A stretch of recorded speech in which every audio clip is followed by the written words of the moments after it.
Welcome back. મહત્વપૂર્ણ સમાચાર। અમરેલીમાં રેલવે ટ્રેક પર ટ્રેન ઉથલાવવાનો પ્રયાસ કરવામાં આવ્યો। ચિત્તલ ખીજડીયા રેલવે ટ્રેક પર ટ્રેન ઉથલાવવાનો પ્રયાસ કરવામાં આવ્યો। ટ્રેન ઉથલાવવા માટે ટ્રેક પર પથ્થરો અને ફેન્સિંગનો પોલ મૂકી દેવામાં આવ્યો। ભાવનગર પોરબંદર પેસેન્જર ટ્રેન પસાર થઈ રહી હતી અને સામાન્ય અવાજ જ ટ્રેન ઊભી રાખતા મોટી દુર્ઘટના ટળી ગઈ। ટ્રેનના પાયલટે ટ્રેન ઊભી રાખી અને પથ્થરો અને પોલ હટાવ્યા।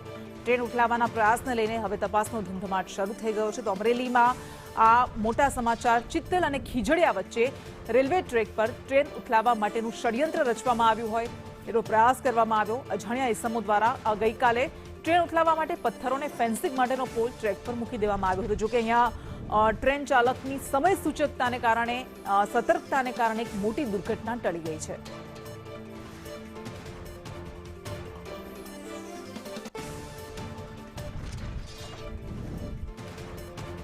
અને હવે પોલીસ દ્વારા તપાસ શરૂ કરવામાં આવી છે કે કોણ એ તત્વો હતા કે જેમના દ્વારા આ ષડયંત્ર રચવામાં આવ્યું છે। કારણ કે જો એ શક્ય બન્યું હોત, એ સફળ થયું હોત તો ખૂબ મોટી દુર્ઘટના સર્જાત। જોકે અહીંયા સદનસીબે ટ્રેન પાયલટની સતર્કતાને કારણે એ દુર્ઘટના ટળી ગઈ છે અને ટ્રેક પર પથ્થરો અને ફેન્સિંગ એમણે ઉતરીને હટાવ્યા હતા અને ત્યારબાદ ફરી પાછી એ ટ્રેન શરૂ કરવામાં આવી હતી। ભાવનગર પોરબંદર પેસેન્જર ટ્રેનની આ વાત છે।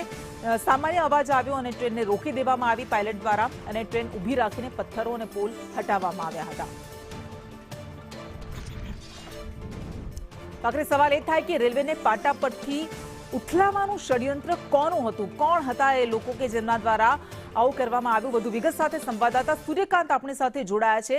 સૂર્યકાંત, અહીંયા સદનસીબે ખૂબ મોટી દુર્ઘટના ટળી ગઈ છે, પરંતુ પોલીસ દ્વારા અત્યાર સુધી તપાસ ક્યાં પહોંચી છે? કોનું ષડયંત્ર હતું, કંઈ સામે આવ્યું છે?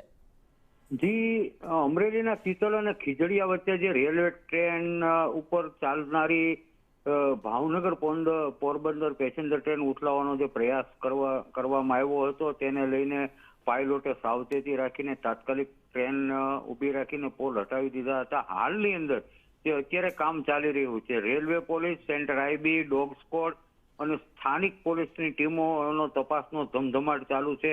આસપાસના વિસ્તારની તપાસ કરી રહેવામાં આવી છે અને આ ટ્રેન ઉથલાવવાનો કોનો પ્રયાસ હતો, એમની શું કોઈ નિશાની કે કોઈ ક્લુ મળે છે તે બાબતની દિશામાં હાલ તપાસ ચાલુ છે। જી, આભાર।